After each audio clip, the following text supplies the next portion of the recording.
నమస్తే, welcome to our channel. నేను పద్మిని. ప్రస్తుతంతో పాటు ప్రముఖ ఆధ్యాత్మికవేత్త, జ్యోతిష పండితులు, అమ్మవారి సేవకులు, దత్త గణపతి ఉపాసకులు మురళీధర్ శర్మ గారు ఉన్నారు. మాట్లాడదాం. నమస్కారం అండి. మహాదేవ. సింహరాశి వారికి శని వక్రగతి రీత్యా ఎటువంటి ఫలితాలు ఉండబోతున్నాయి మురళి గారు? తప్పకుండా అమ్మ. సింహరాశి వారు ఎవరైతే ఉన్నారో శని వక్ర దృష్టి వల్ల సింహరాశి వారికి వారి భార్యకు భర్తకు, ఉదాహరణకు భర్తది సింహరాశి అయితే భార్యకు, భార్యది సింహరాశి అయితే భర్తకు కొంత అనారోగ్య సమస్యలు కానీ కొంత డిస్టర్బెన్సెస్ ఏర్పడేటువంటి పరిస్థితులు కావచ్చును. అదేవిధంగా దగ్గరి ఫ్రెండ్స్ ఎవరికైనా కొంత అనారోగ్య సమస్యలు రావడము, లైక్ ఇంకా ఏమైనా సీరియస్ జోన్లోకి వెళ్ళడం కావచ్చును. ఇప్పుడు ఉదాహరణకు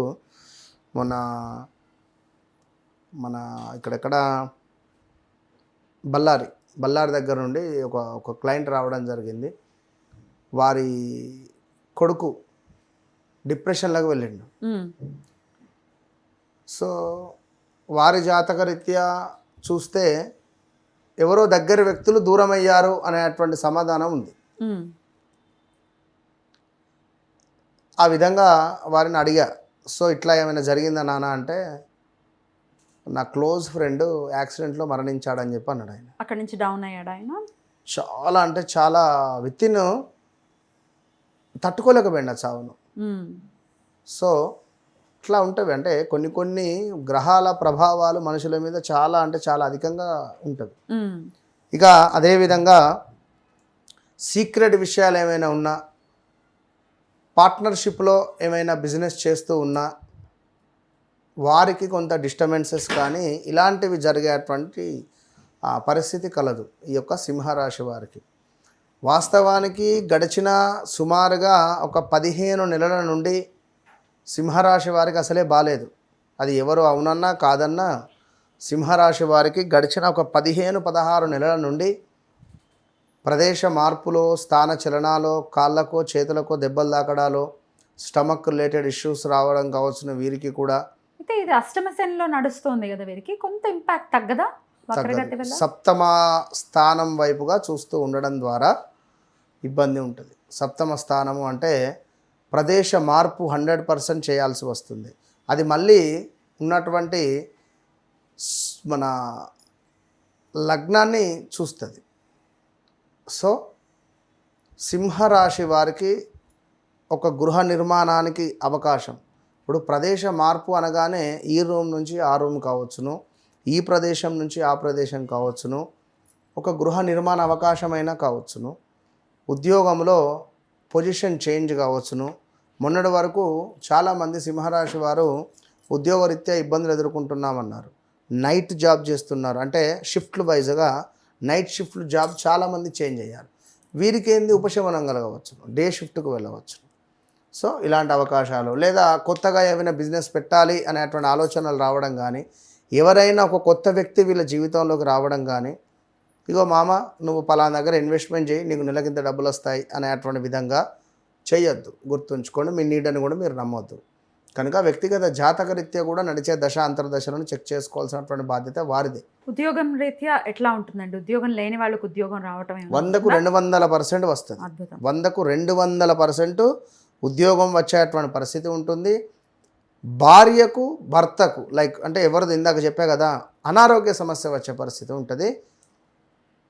తీవ్రంగా గొడవలు ఉన్నాయి, డివర్స్ దాకా వెళ్ళే పరిస్థితి ఉంటుంది. డైవర్స్ దాకా. రైట్. వివాహ ప్రయత్నాలు చేయొచ్చా? ఖచ్చితంగా చేయవచ్చును. తండ్రి లేని సంబంధాలు వచ్చేటువంటి ఛాన్స్ ఉంటుంది. రైట్. ఆరోగ్యం ఎలా ఉంటుందని అనుకోవచ్చు? ఆరోగ్యము 12వ భావంలో గురువు ఉన్నాడు కనుక కొంత బద్ధకస్తంగా కానీ కాళ్ళకు సంబంధించిందో లైక్ ఇబ్బంది ఉంటుంది. శరీరం సహకరించదు.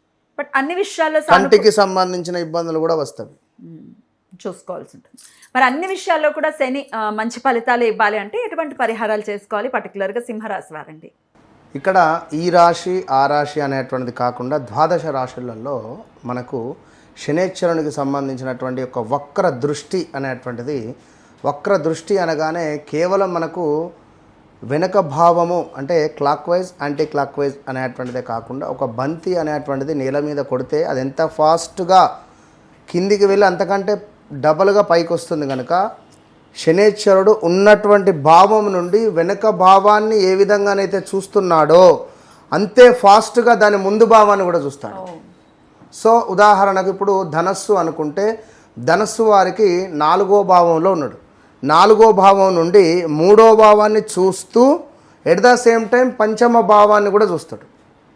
కనుక ఓవరాల్గా ఒక ధనస్సు ఇది అని కాదు, మకరం కానీ, కుంభం కానీ, మీనం కానీ, మేషం కానీ, ఎవ్రీథింగ్ ఏ రాశి వారైనా కూడా ఖచ్చితంగా శనేశ్వరునికి సంబంధించినటువంటి కుదిరితే మీ స్తోమత మేరకు ఏదైనా ఒక హోమము కానీ, ఎందుకంటే ఇప్పుడు రేపటి కాలంలో మనకు ముందు శనేశ్వరుడు వెళ్ళేటువంటి పీరియడ్ ఏదైతే ఉందో అది ఇంపార్టెంట్.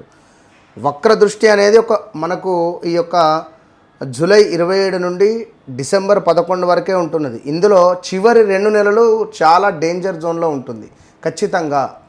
కనుక కుదిరితే చండీ హోమం కానీ ఇప్పుడు మన ఆధ్వర్యంలో అనుకుంటున్నాం, అమ్మవారి దయ వల్ల కామాఖ్యలో ఖచ్చితంగా సంకల్పం చేస్తున్నాము. కామాఖ్య అంటే చాలా అత్యంత పవర్ఫుల్ కలిగినటువంటి క్షేత్రం అందరికీ తెలిసిందే. సో అక్కడ చండీ హోమంతో పాటుగా శనేశ్వరునికి సంబంధించినటువంటి మూలమంత్ర హోమము నిర్వహించేటువంటి పరిస్థితి కలదు. కనుక ఇట్టి సుందరమైనటువంటిది అంటున్న సువర్ణ అవకాశం కాదు ఇది, సుందరమైనటువంటి అవకాశములో అందరూ పాల్గొనేటువంటి విధంగా, ఇప్పుడు మీరు నేను అనేటువంటిది కాకుండా సర్వదర్శనం ఏ విధంగా ఉంటుందో ఆ విధంగా అందరికీ, మధ్యతరగతి వారికి, ఉన్నవారికి, లేని వారికి అందరికీ ఒకటే బడ్జెట్, అందరూ పెట్టుకునేటువంటి బడ్జెట్. ఒక చిన్న ఫంక్షన్ చేస్తే ఎన్నో వేలు ఖర్చు పెట్టుకుంటున్నారు. అందులో సగం కూడా కాదు మనం చేసేటువంటి బడ్జెట్. కనుక మీ గోత్రనామాల మీద చేసుకోవడానికి మీరు సిద్ధమా అనేది మీరు గుర్తుంచుకోండి. ఎందుకంటే ఎన్ని రోజులు ఇదే విధంగా ఈ యొక్క కర్మలను అనుభవిస్తూ ఉంటారు. ఖచ్చితంగా ఏదో ఒకటి, ఇప్పుడు లక్షకు ₹1 తక్కువైనా కూడా దాన్ని 1,00,000 అన్నారు. కనుక చెప్పలేము, ఒకవేళ మీ యొక్క కర్మ అనేటువంటిది అక్కడ సిద్ధించవచ్చు.